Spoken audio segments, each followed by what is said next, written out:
Suicide यानी आत्महत्या, जो कि व्यक्तिगत के साथ साथ सामाजिक स्वास्थ्य की एक प्रमुख समस्या है। आए दिन सुनते हैं कि किसी मजदूर ने लोन न चुकाने के कारण सुसाइड किया, किसी स्टूडेंट ने एग्जाम क्रैक न करने के कारण सुसाइड किया, डॉक्टर्स ने सुसाइड किया, तो कभी इंजीनियर ने सुसाइड किया, एक्टर ने सुसाइड किया। तो आए दिन सुसाइड का न्यूज़ हम लोग सुनते रहते हैं। अगर डेटा देखा जाए तो 1 से 2% डेथ सुसाइड के कारण पूरा वर्ल्ड में हो रही है, जबकि इंडिया में सुसाइड का ट्रेंड धीरे धीरे बढ़ रहा है। तो कैसे पहचाने कि कोई व्यक्ति सुसाइड कर सकता है, इसका वार्निंग साइन क्या है? तो इसका वार्निंग साइन 3 है। पहला, वर्बल वार्निंग साइन कि वो क्या बोलता है। दूसरा, बिहेवियर वार्निंग साइन कि उसका बिहेवियर में क्या बदलाव हो रहा है। और तीसरा, साइकोलॉजिकल कारण, उसका मूड कैसा रह रहा है। पहला, वर्बल वार्निंग साइन, जिसमें व्यक्ति क्या लाइन यूज करता है ये महत्वपूर्ण है। जैसे कि मुझे अब कुछ नहीं चाहिए, तुम मेरा सामान ले सकते हो, यूज कर सकते हो। कभी बोलता है कि अब मैं सिर्फ सोना चाहता हूँ और कभी नहीं उठना चाहता, मेरा जीवन का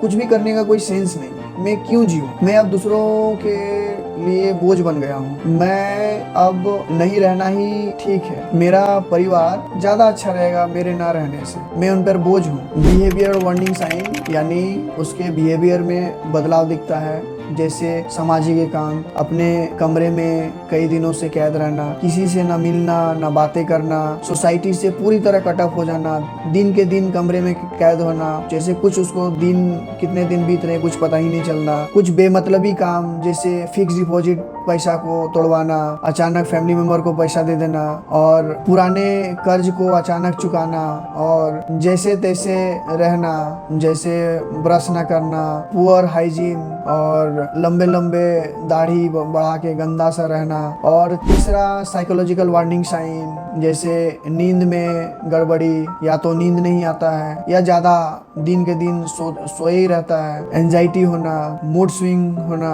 अचानक गुस्सा जाना, या कमांड हेलुसिनेशन। तो इसका कारण क्या है? इसका प्रमुख कारण फैमिली प्रॉब्लम, तो किसी को मेजर इलनेस के कारण भी है, जैसे किसी को कैंसर, HIV या psychiatric problem, bipolar disorder, depression या नशा, स्पेशली अल्कोहल के कारण सुसाइड करता है। जैसे ही ऐसे वार्निंग साइन दिखे किसी अपने परिचित में या किसी रिलेटिव में, तो तुरंत सावधान सतर्क हो जाए और उसे अकेला ना छोड़े, साथ ही मानसिक रोग विशेषज्ञ से संपर्क करें, क्योंकि इससे सुसाइड को मैक्सिमम हद तक रोका जा सकता है और उसको पुनः उसका लाइफ में वापसी कराया जा सकता है और वो अपना हेल्दी लाइफ जी सकता है। धन्यवाद।